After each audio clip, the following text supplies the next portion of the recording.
Assalamualaikum warahmatullahi wabarakatuh. Kembali lagi di Podmove Podcast Movement. Sebelumnya kita akan salam-salam dulu, salam yang sangat sakral yaitu salam pergerakan. Salam pergerakan. Pada malam kali ini kita ditemani sama senior-senior kita ya tentunya ya. Walaupun bukan senior Rembang, cuman sekarang udah berkontribusi di Rembang. Kayak terutama ini yang samping saya ada Mas Muiz, ya. Mas Muiz adalah senior PMI dari Unwes Semarang ya Mas. Ya. Unwes Semarang. Terus kemudian ada Mas Khalid, dia senior PMI, senior UIN ya, Lima Songo Semarang. Tapi kedua beliau ini sekarang berkontribusi di Rembang. Kayak punya Mas Muiz gimana ya kita? Alhamdulillah kemarin ikut kontestasi partai, alhamdulillah terpilih ditetapkan. Tapi udah tahu ya? Oh sudah tahu, karena kita punya tim internal ya. Oh iya. Terus kemudian ada Mas Khalid, ini juga berkontribusi juga di Rembang. Sekarang kan posisinya di dosen di Staila ya. Staila kasih saya kasih tahu itu kampus yang ada di Lasem dan di belakang Masjid Jami tentunya. Oke, sebelum kita berbicara lebih lanjut, mungkin saya mau minta dari setiap senior untuk perkenalan. Dari Mas Muiz dulu nih, cerita terkait dulu di PMI gimana awal masuk, kenapa tertarik, kemudian berproses di PMI seperti apa. Silakan. Oke, assalamualaikum warahmatullahi wabarakatuh. Waalaikumsalam. Selamat malam, salam pergerakan. Salam. Ya karena saya murid, jadi kalau latar belakang pendidikan dulu saya mau di pesantren Salang, tepatnya di pesantren Padu Masyariah. Terus tahun berapa? Masuk tahun 2006, lulus tahun 2013. Setelah lulus 2013 punya keinginan untuk melanjutkan pendidikan dan tinggi. Alhamdulillah dapatkan beasiswa di Universitas Pajajaran Semarang. Kesempatan jurusan politik tahun 2012 sampai 2017 terus. Jadi ya saya ini termasuk anak-anak yang disiplin Ya. Pada zaman itu disiplin. Ya, saya lulus tepat waktu. Sebenarnya pengen masih menikmati dunia dunia pergerakan dan kemudian perguruan tinggi, tapi karena saya masuk kampusnya ini sudah lambat usianya, jadi mau tidak mau karena harus melanjutkan karir berikutnya, akhirnya saya harus waktu. Kemudian langsung geser di senior kita yang di UIN Semarang ini. Silakan Mas Khalid. Baik, assalamualaikum warahmatullahi wabarakatuh. Waalaikumsalam warahmatullahi wabarakatuh. Salam pergerakan. Salam. Perkenalkan, saya Khalid Irfani. Dulu saya pendidikan formal berbuat dari madrasah.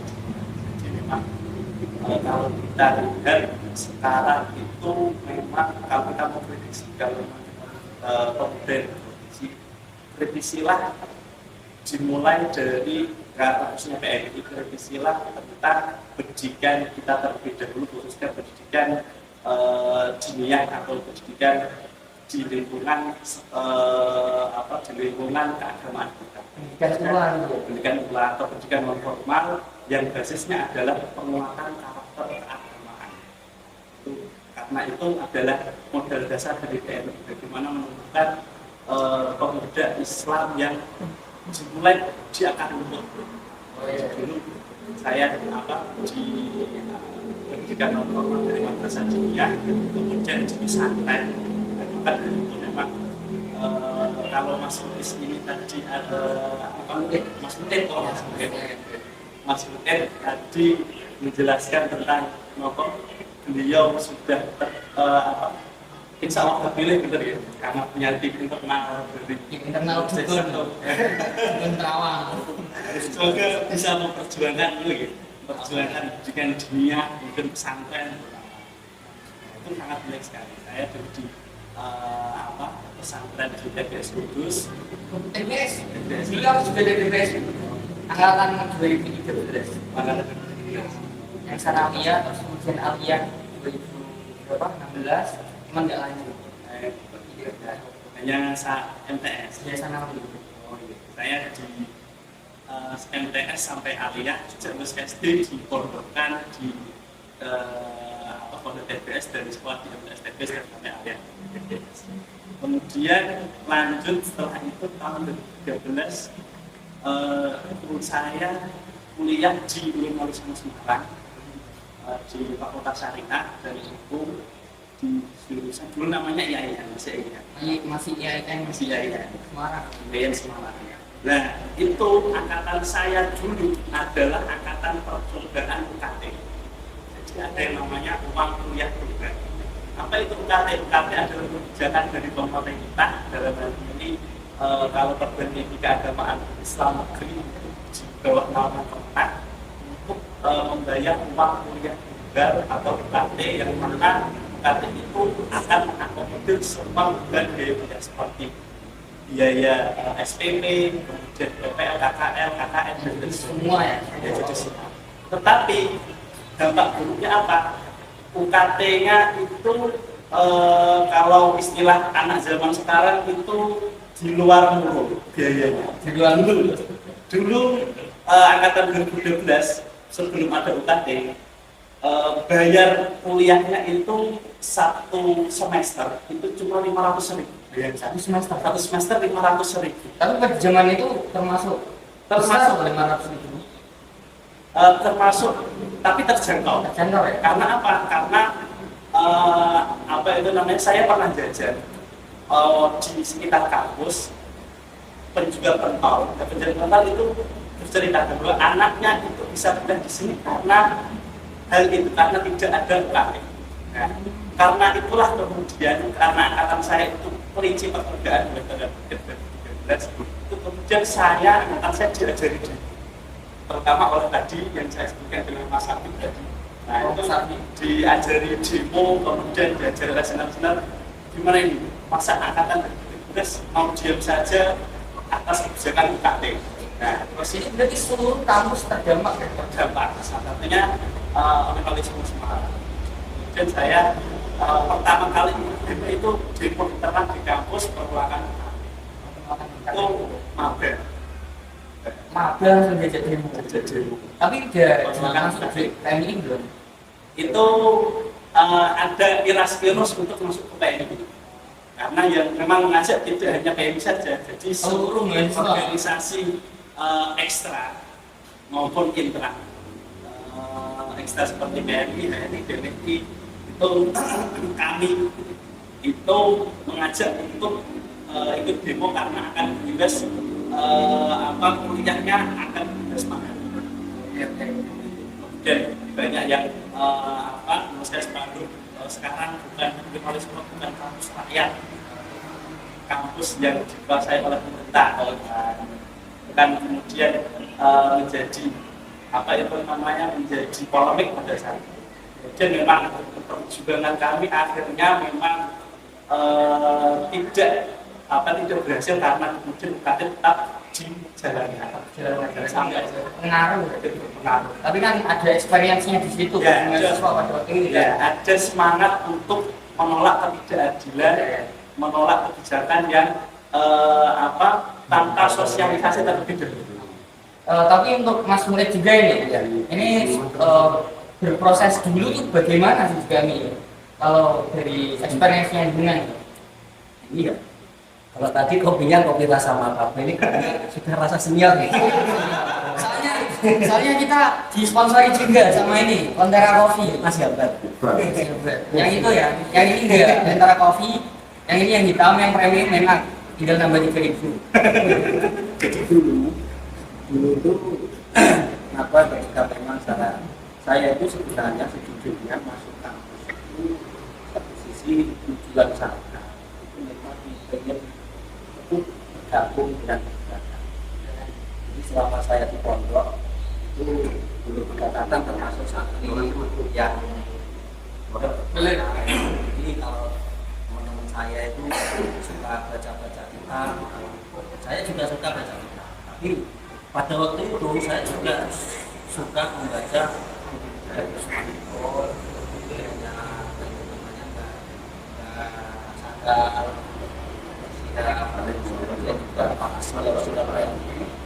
masuk apa itu namanya ketua PMI saya sudah baca terus ya. Padahal itu masih santri. iya masih santri. Jadi ketika di pondok saya ketika membaca jurnal majalah itu sering kok apa itu namanya penulis ini apa itu namanya jadi saya masuk di kampus saya langsung nyari PMI itu apa. Oh, berarti Ternyata ketika aku ospek itu saya apa itu namanya ada setel yang tulisannya PMI. Saya tanpa pikir panjang langsung daftar. Jadi saya langsung daftar karena dalam persepsi saya jadi kegiatan pemikiran di mahasiswa itu apa itu mungkin ya di sini nggak sepenuhnya di dalam kelas. Jadi saya memang di kampus itu langsung ikut pergerakan gabung di PMI dan pada waktu itu semester 1 ini tapi memang beda kultur mungkin antara kampus saya dengan kampusnya Mas Koleh itu memang ada beda. Oh, Kalau membahas itu memang kulturnya itu kalem. Jadi di sana itu kalem. Nah, saya yang sudah terbiasa hidup kalem di pondok. Belum gimana kampus saya nggak ada yang kritis, nggak ada apa itu namanya anak-anak pergerakan loh, nggak ada yang suka kajian, diskusi, tidak baca diskusi dan lain sebagainya. Nah itu saya coba untuk apa itu mewarnai di PMI Wahid Hasim di situ. Saya juga apa itu namanya forum diskusi bersama teman-teman. Kemudian juga saya juga pengen melatih mental teman-teman saya. Itu sekali kita apa itu namanya ilmu dan akhirnya saya aktif di PMI semester maba ikut PKD di semester 3 semester 5 itu benar saya oleh teman-teman PMI ini didorong untuk masuk di apa itu namanya organisasi kampus dan eksekutif mahasiswa. Alhamdulillah terpilih jadi presiden BEM Wahid Hasim tahun 2000 berapa ya 2016 waktu itu 2016 itu saya terpilih jadi ketua BEM Wahid Hasim.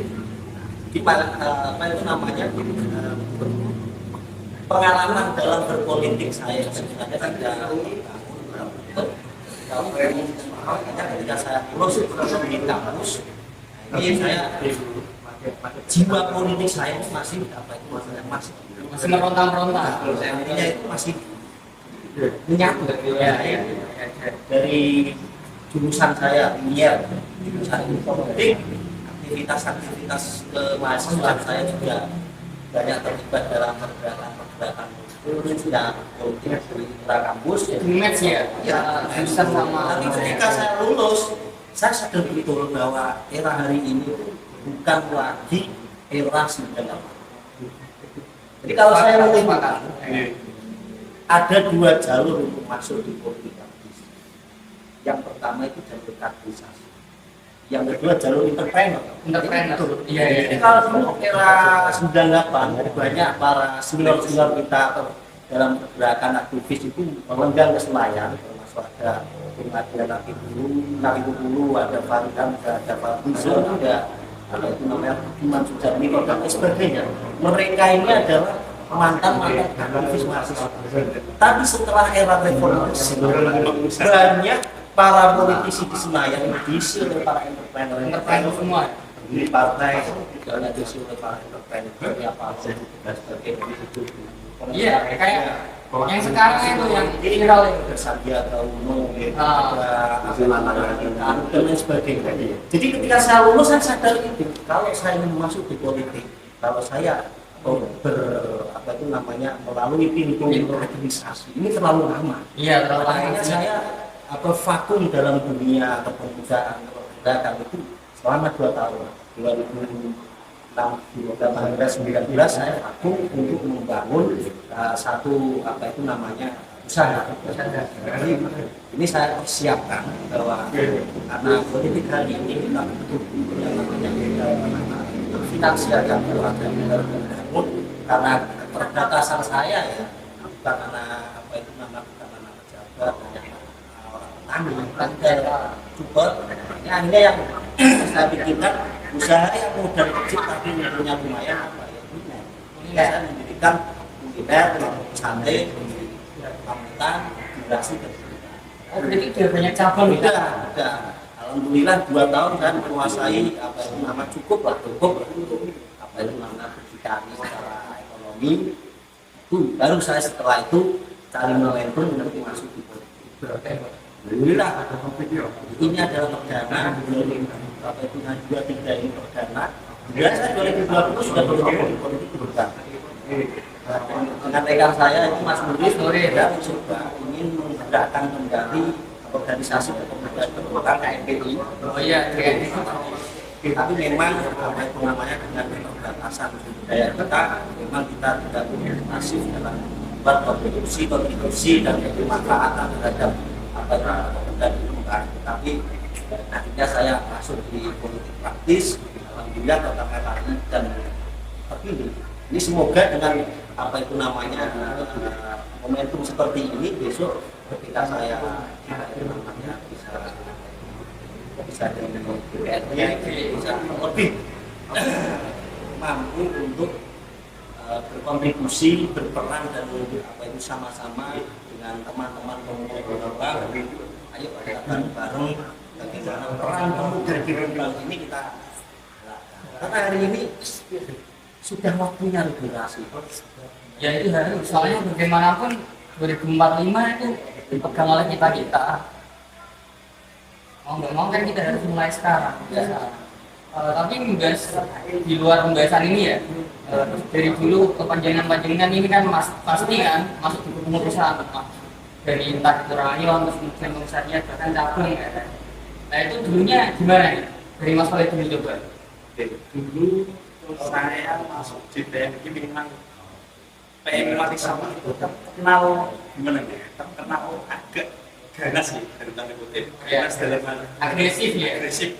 Bahkan Wali Songo itu Mas Wali Songo dijuluki dengan macan pantura karena jenengan sering demo atas atas kebijakan pemerintah. Bahkan dulu pernah ada kalau ada menteri atau pejabat negara yang mau melewat Pantura pasti di Bakatban di Pantura di Jawa apa itu namanya kerakyat Bakatban sehingga menyebabkan macet panjang kemudian kemarin ada apa itu namanya ada rombongan dari pejabat pemerintah kemudian mau bahkan kalau ada kebijakan yang tidak berpakaian maka otomatis akan dan dengan kultur semacam ini otomatis membutuhkan masa yang banyak. Nah, maka masa yang banyak ini PM ini sangat perhatian terhadap bagaimana cara merekrut maba agar ikut PM ini. Dimulai dari dulu memang saya berbeda dengan Mas Mungkin. Ketika beliau di kader itu sudah punya wawasan tentang PMI. Saya hanya tahu PMI itu waktu di kelas 3 alia TBS. Dulu di KN Umang, karena Mas ada mata pelajaran KN Umang. Ya, tahu. Di halaman terakhir membahas tentang PMI. Saya kira PMI itu palang merah Islam Indonesia atau apa itu. Ternyata palang merah Islam Indonesia. Ternyata pergerakan mahasiswa Islam Indonesia. Saya baru tahu ketika masuk di kampus Wali Songo, saya di Fakultas Syariah, itu di gerbang kampus 3 memang ada, mungkin hampir sama semua kampus ini. Di gerbang itu ada bendera besar PMII dan tidak hanya PMI, HMI, GMRI, kami dan sebagainya, dan itu untuk menarik mahasiswa baru agar ikut. Bahkan dimintai nomor HP-nya masing-masing. Dulu masih SMS gitu, masih pakai SMS dulu, TK-TK gitu. Itu dimintai nomornya, kemudian dikasih brosur untuk mendaftar. Tidak hanya sampai di sini, diajak keluar, maksudnya diajak ngopi. Nah, itu adalah salah satu langkah aktif bagi bagi pengurus rayon atau pengurus komisariat agar bisa menggait kader.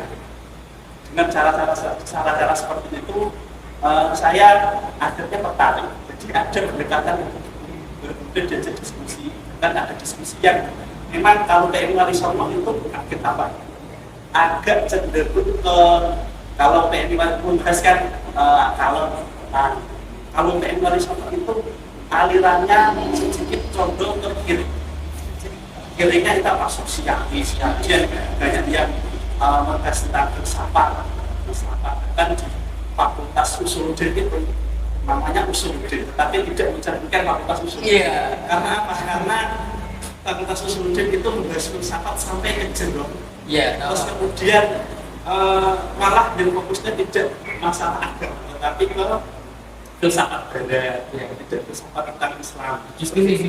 Diskusinya juga parah. Kemarin juga pernah ngopi sama senior Munir ya. Senior Munir dari UIN Semarang, Warisono Semarang. Itu juga diskusinya temanya tuh Tuhan membusuk. Terus pokoknya kayak gimana? Ya memang biasanya tuh kayak di luar nawar gitu. Ya memang agak ke kiri.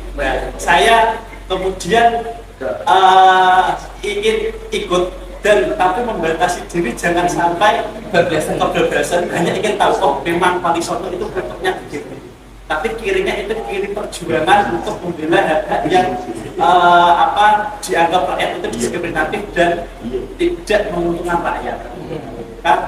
Maka saya membatasi diri pada itu, dan kemudian akhirnya saya ingin menjembatani bahwa nilai-nilai agama dan nilai-nilai kiri itu selama dibingkai dalam kemaslahatan itu masuk dalam ranah kemaslahatan juga. Kalau dalam politik kan ada istilah dalam kaidah fikih dalam politik itu saya lupa. Ini kebijakan manuver maslahat. Saya lupa ya depannya. Kalau saya ingat tapi saya lupa ini. Masalah manuver bermasalah. Belakangnya manuver bermasalah. Ada yang ingat? Maskulun antariyati. Selain itu yang manuver bermasalah. Itulah saya lupa. Nah, itu adalah adalah gerakan di mana bagaimana politik, karena memang hukum itu adalah produk politik. Hukum itu produk politik karena kebetulan saya di Fakultas Hukum, jadi kalau Mas itu di ilmu politik karena kita menyadari bahwasanya hukum adalah produk politik. Kita harus paham juga tentang politik hukum dan bagaimana pemerintah itu membuat hukum atau dalam hal ini undang-undang atau peraturan yang mana peraturan itu bisa dikritisi rakyat atau tidak. Itu kemudian yang dikaji oleh mahasiswa PMI di Fakultas Syariah dan ketika itu saya juga ikut. Oh ini ada kebijakan pemerintah seperti ini, maka kita akan mengkritisi ini dampak baiknya masyarakat ada, ketimbang masyarakat dan mangrove-nya lebih banyak ya. Check and balance. Kemudian apa lagi ya? Kemudian tidak jauh-jauh dari itu, diajari dulu secara hierarkis di wilayah kampus terlebih dahulu sebelum ke wilayah negara Indonesia. Wilayah kampus dulu. Wilayah kampus itu ibaratnya adalah miniatur negara. Kalau negara itu bagaimana kebijakan kampus itu terhadap mahasiswa. Nah, itu kita harus berhasil. Dimulai dari mungkin SK Rektor, Bahkan kemarin itu teman-teman mahasiswa Wali Songo kemarin juga sempat mengkritisi ini sedang isu di Wali Songo bagaimana pergantian rektor baru di UIN. Bagaimana kritisi? Karena pergantian rektor pada saat ini itu dianggap kurang etis dan dianggap tidak mencerminkan demokrasi. Karena apa? Biasanya memang ada penjaringan calon rektor di lingkup internal kampus. Tapi rektor sekarang itu adalah orang luar yang dipilih oleh Kemenak. Yang sekarang itu dipilih dari Kemenak, dan beliau rektor sekarang Indonesia ini tidak pernah punya hubungan dengan Indonesia, tidak pernah punya di Indonesia, tidak berasal dari Indonesia, bahkan dari luar. Dan dia akan menjadi itu menjadi kalau ada SKS dari Kemenak mengangkat bapak ini menjadi ada orang asing, dan seperti itu dikritisi juga. Jadi dibangun kekritisan itu dari lingkup internal, lingkup kecil dulu baru kan. Kalau sudah masuk ke BEM itu selain dari lingkupan kampus juga lingkupan negara yang jangan seperti ini. Maka kita perlu makan apa? Mungkin cara demo atau diskusi dulu. Jadi kajian. Jadi sebelum demo itu kita melakukan kajian terlebih dahulu. Apa yang kurang dari kebijakan ini? Itu dulu saya diajari bagaimana sistematis berpikir logis, berpikir bagaimana kemudian bergerak dimulai dari akar rumput, membangun paradigma yang melawan, tujuannya tidak hanya melawan ketidakadilan, tapi tujuannya untuk kemaslahatan rakyat banyak, kemaslahatan bersama.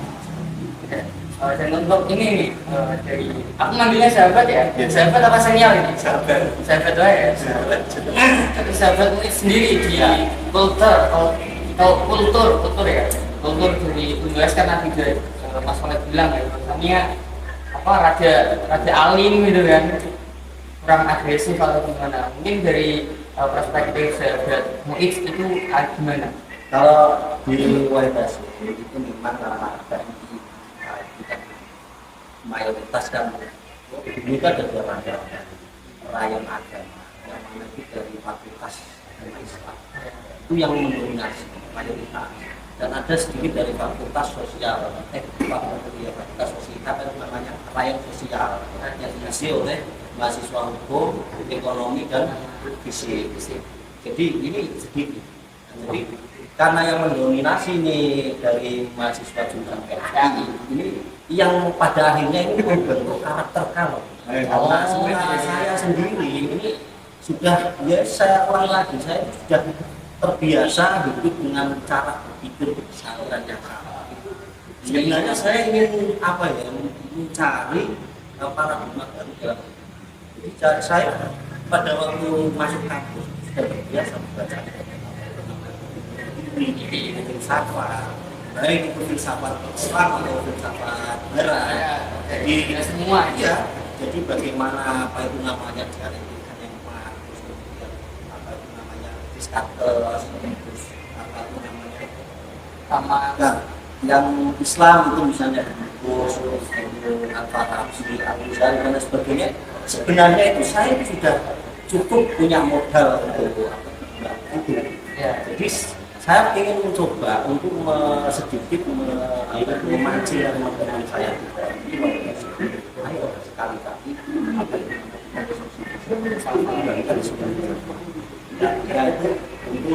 itu namanya ya pemikiran kritis itu tumbuh di dalam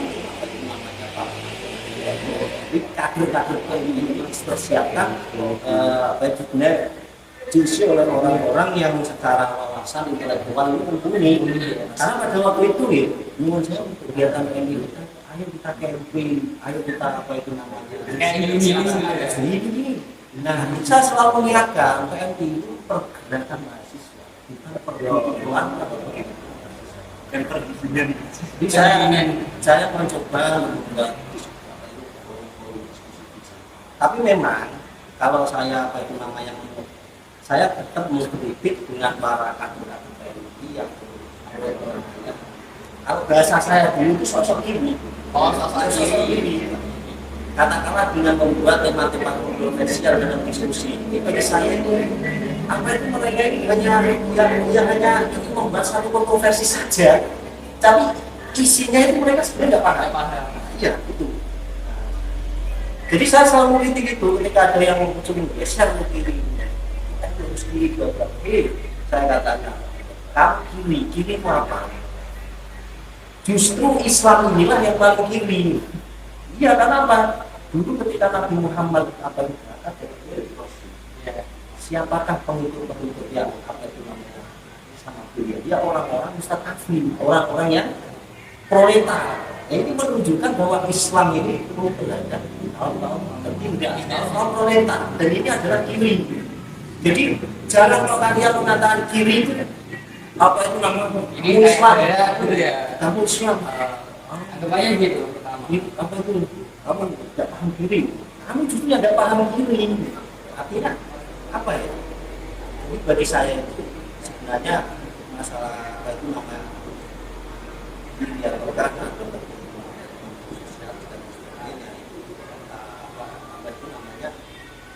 kita harus memahami betul bagaimana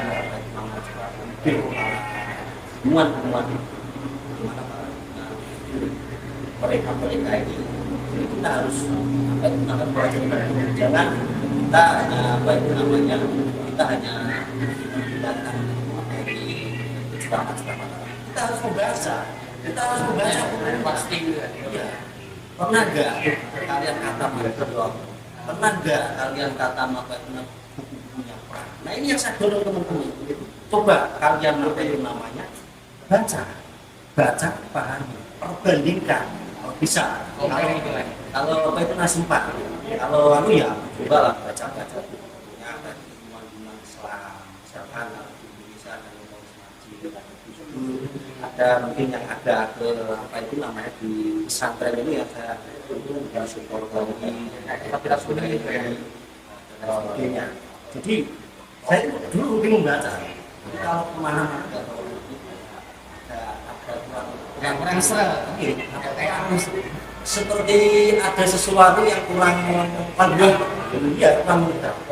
Jadi apa itu namanya itulah yang pada akhirnya membentuk cara berpikir saya. Jadi ketika ada apa itu namanya ada teman-teman yang katakanlah diskusi tidak diskusi atau bagaimana ini saya selalu mendorong kita hidupkan diskusi karena dengan diskusi pada akhirnya kita ini akan sadar betul bahwa sebenarnya apa yang kita miliki atau pengetahuan kita wawasan kita ini sedikit sehingga memunculkan apa gairah untuk membaca. Nah,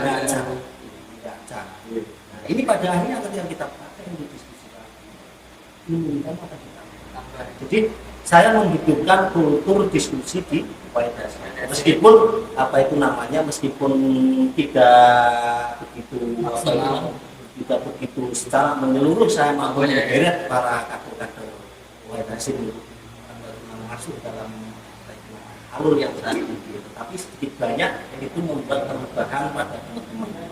Akhirnya teman-teman juga mulai mengkaji pemikiran para mulai mengkaji namanya teori-teori filsafat, ekonomi politik dan sebagainya. Tapi itulah kultur diskusi di kualitas. Oh iya, tapi gini mas, berbicara terkait problem. Lihat sendiri aja Bang, ini kalau saya lihat juga akan juga apa ya lihatnya kayak kasihan gitu loh. Kalau menurut yang jenengan sendiri nih, kalau berbicara Bang cara merubahnya gimana nih?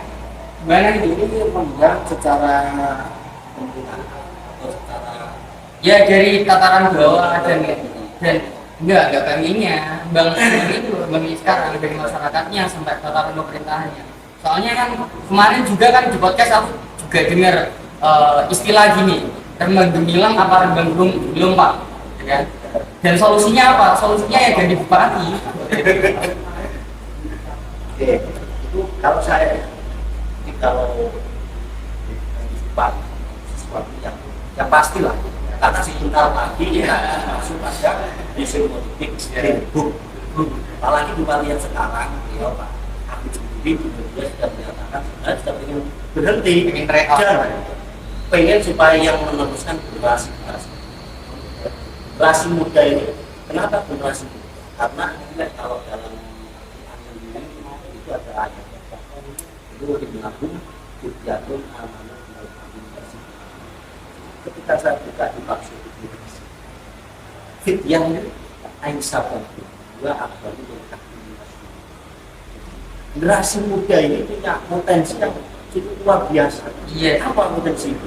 Generasi muda punya keberanian yang membuat inovasi untuk menegakkan keadilan dan untuk memperjuangkan kebenaran. Ini yang tidak dimiliki oleh, mohon maaf, generasi tua. Karena Jadi generasi tua itu ya cara berpikirnya itu lebih ke sifat bijaksana.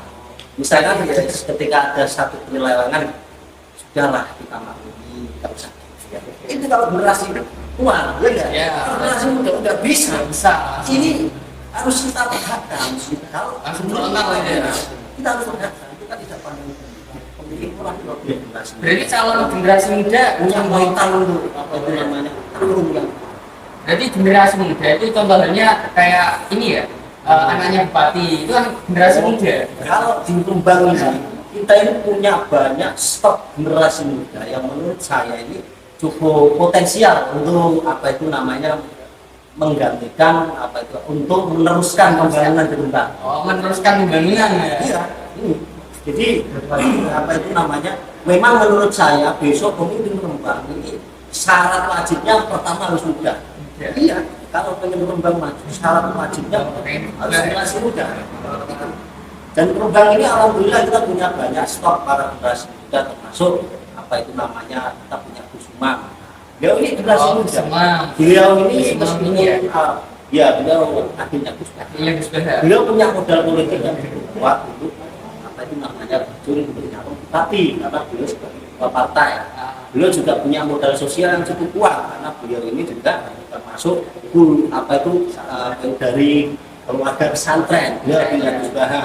Nah, Rembang ini mau tidak mau, saya mayoriti kita ini santri Pak. Ya, santri. Jadi kalau besok ada calon yang tidak ada santrinya, mohon maaf, sulit untuk Jadi Pak. sulit sih. Soalnya Meskipun hari ini saya banyak menerima informasi, wah Rembang dipimpin santri nggak maju, Rembang dipimpin bla bla bla. Itu bagi saya yang ngomong itu bukan saya mayoriti. Kalau kamu cek di desa-desa di apa itu namanya kelompok-kelompok masyarakat yang diam, Rembang ini mau tidak mau suka tidak suka. Kita ini santri, jadi syarat utama, syarat wajib itu harus generasi muda. Syarat utama harus santri. Ya, kita juga punya misalkan sesuatu, Iya. itu juga generasi muda, juga santri, Oh, sesuatu juga punya muda. modal sosial, modal politik dan lain sebagainya. Pada kita juga punya katakanlah yang masih banyak apa itu namanya juga dapat luar. Jadi beliau mungkin ya sudah apa itu jauh di atas kita, tetapi jiwa mudanya ini kalau saya lihat Pak Akbar juga oke lah, karena beliau juga apa itu namanya salah satu politisi kita ini yang lahir dari pergerakan. Ini saya di pemilu 2024 ini melihat satu kesempatan baik di dalam politik. Karena apa? Karena banyak sekali generasi dari politisi dan tentu yang punya latar belakang pergerakan. Misalkan kita punya apa itu namanya di Salah juga ada beliau juga generasi muda lahir dari aktivisme dari pergerakan. Ini kemudian saya ini juga apa itu masih muda. Saya masih 32 tahun. Saya masih dari PNI. Jadi semakin banyak generasi muda yang tampil atau yang ikut mewarnai dalam pemerintahan. Lebih-lebih yang punya latar belakang ini sesuatu yang menurut saya baik untuk pembangunan apa itu namanya lingkungan agama. Jadi saya kalau dengan tanya bagaimana membangun ganti bupati atau tidak, ya pasti ganti ya kita ganti. Yes, itu sudah apa itu menjadi satu apa itu namanya proses di dalam politik 5 tahun sekali proses demokrasi kita. Oktober atau November kita akan ganti bupati. Kalau minta pendapat saya, menurut untuk membawa undang lebih benar-benar gemilang ya syarat wajib yang pertama regulasi dan yang utama ini harus dari kalangan santri. Oke, langsung lanjut ke Mas Khalid juga ini. Tadi kan mengenai terkait apa bupati juga dan yang sekarang isu-isunya mau mencalonkan putranya ya kan. Gambarannya kayak pilpres pada kali ini ya kan. Pak Jokowi dengan menyupport seorang Mas Gibran itu untuk menjadi wakil presiden. Itu menurut dari Mas Khalid sendiri terkait ini kan kategorinya apa politik dinasti ya. Ya itu menurut Mas Khalid gimana nih? Soalnya kan mirip banget Indonesia sama Rembang kan sama-sama lah gitu lah makanya lah. Oke, memang setuju. Kita itu harus membudayakan pemuda, tapi pemuda yang seperti apa?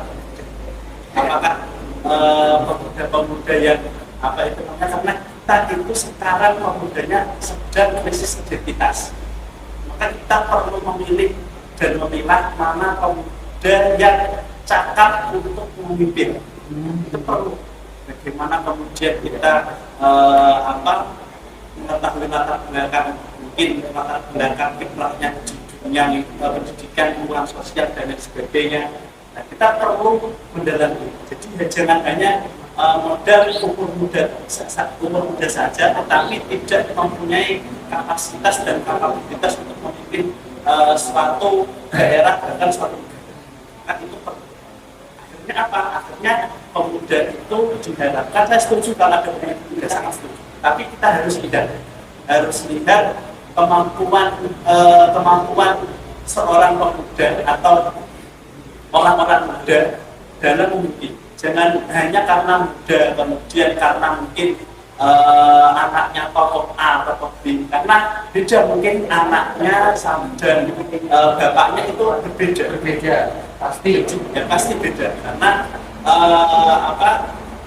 karena jiwa kepemimpinan tidak ditentukan dari rasa. Jiwa kepemimpinan itu dibentuk di tempat dari pengalaman, kemudian mungkin pengalaman kiprah pendidikan dan bagaimana lingkungan sosial, kemudian pernah di tempat sebagai apa. Itu akhirnya memunculkan memunculkan kepedulian sosial, kemudian bagaimana pemuda itu mampu untuk membangun daerahnya, punya semangat membangun daerahnya sendiri. Jadi pemuda yang manfaat kita harus memilah dari pemuda. Banyak pemuda sekarang kalau ada yang namanya kemudian ada gen Z, generasi Z, ada yang kalau kita baca ada generasi yang namanya generasi strawberry yang kelahiran 2006 ke atas ya? 2012 ya? Generasi strawberry itu 90-an mau ke 2000. Generasi strawberry itu adalah generasinya 90-an tapi generasi yang berbeda. Kalau Z sekarang itu cenderung krisis identitas. Nah, ini kita sedang mengalami krisis identitas pemuda-pemuda kita. Bagaimana kemudian mengatasi krisis identitas yang disebabkan oleh berbagai macam faktor. Salah satunya adalah perkembangan teknologi. Bagaimana perkembangan teknologi itu mempengaruhi mentalitas dari pemuda-pemuda kita. Mudah akses informasi, ini ada influencer, ini ada belum ditimbang itu baik atau tidak. Maka perlu kita timbang terlebih dahulu. Dan timbang pengalaman pemuda yang cakap memimpin dengan cara apa? Lihat kiprahnya, track recordnya, kemudian pernah di tempat dalam organisasi apa? Memang organisasi itu penting.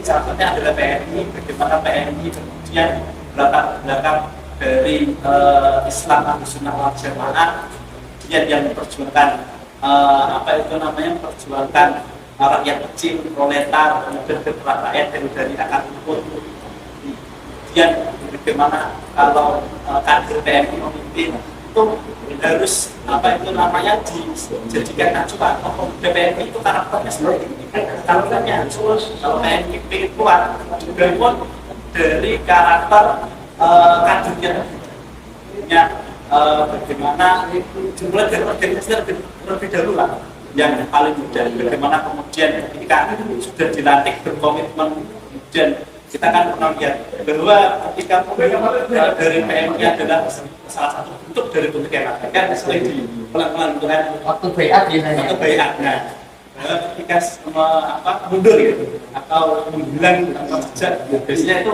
penyakit dari organisasi ada seperti itu. Tidak patuh terhadap Tidak patuh, ya, tidak patuh terhadap pimpinan adalah salah satu bentuk dari pengkhianatan. Itu adalah salah satu tolak ukur. Tolak ukur dalam apa? Komitmen untuk berorganisasi. Jadi bagaimana kita kemudian berorganisasi sebelum organisasi masuk ke dalam pemerintahan, bagaimana itu kan kemudian akan ditempa di organisasi tempat. Saya dulu pernah belajar organisasi, belajar untuk mengkoordinir suatu acara. Saya diamanai sebagai ini. Ketika jadi pemerintahan, ketika memimpin juga tahu alurnya seperti apa. Akhirnya mampu memerintah dengan baik. Jadi pemilih pemuda yang cakap, setuju yang muda, tapi pilih pemuda yang cakap dan punya track record yang jelas. Dan kemudian kami juga tidak, saya sendiri juga tidak marah dari mungkin dari anaknya atau tetapi lihat track record apakah dia mampu. Jangan cuma mungkin dari anaknya jabat dan keturunan akhirnya melakukan oligarki. Nah, kita lihat juga oligarki memang dia terima yang jelas kan. Jadi memang harus track record yang jelas, kepemimpinan yang jelas, kemudian mampu menghasilkan keputusan atau kebijakan yang tepat. Mungkin gitu aja pembahasan kali ini. Soalnya kita udah dari tadi bahas ngalor ngidul ya kan, malah lebih keluar tema ya. Oke, mungkin dari Mas Holed, dari Mas mungkin bisa closing statement untuk sahabat-sahabatnya yang ada di rumah. Oke, pesan saya untuk para generasi muda, generasi muda yang ada di Kabupaten Krobogan, khususnya untuk kader-kader PMI, bisa ingin mengutip satu keluar menjadi pemuda dan tidak revolusioner. Ini adalah kontraksi biologis. Artinya secara biologis, ketika kita masih muda, kita harus revolusioner dan punya cara berpikir bagaimana untuk berinovasi, merubah sesuatu yang harus dirubah dan meneruskan sesuatu yang baik yang harus diteruskan. Dalam kaidah Islam ada al-hafadah al-bil sholah wal-ahdu bil-jadi bil-asyam. Terima kasih. Assalamualaikum warahmatullahi wabarakatuh. Waalaikumsalam warahmatullahi wabarakatuh. Mundur satu langkah dan sebuah langkah pengkhianatan. Bergerak atau bergerakan? Salam bergerakan. Salam. Atas senior. Senior lah. Nah sahabat kan sesama itu. Nah senior kan kena dijeli anggaran. Dalam bentuk. Sama.